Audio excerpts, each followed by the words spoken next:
Kings eleven পাঞ্জাবের বিপক্ষে 218 রানের পাহাড় গড়েছে কলকাতা নাইট রাইডার্স।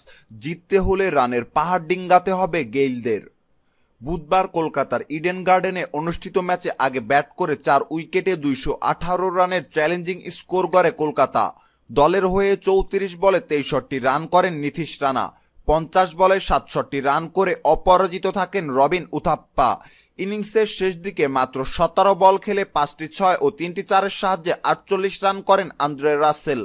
আজকে আইপিএল ক্যারিয়ারে কিংস ইলেভেন পাঞ্জাবের বিপক্ষে পঞ্চম 50 তুলে নিয়েছে নীতিশ রানা। সাজঘরে ফেরার আগে 7টি ছক্কা ও 2টি 4-এর সাহায্যে 34 বলে 63 রান করে কলকাতা নাইট রাইডার্সের এই ওপেনার।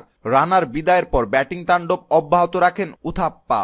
ইনিংসের শেষ বল পর্যন্ত খেলে 50 বলে 2টি ছক্কা ও 6টি 4-এর সাহায্যে 67 রান করে অপরাজিত থাকেন তিনি।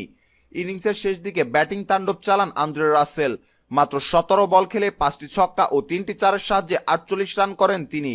ইন্ডিয়ান প্রিমিয়ার লিগ আইপিএলে চলমান 12তম আসরের ষষ্ঠ ম্যাচে কিংস ইলেভেন পাঞ্জাবের বিপক্ষে টস হেরে প্রথমে ব্যাটিং করে কলকাতা নাইট রাইডার্স।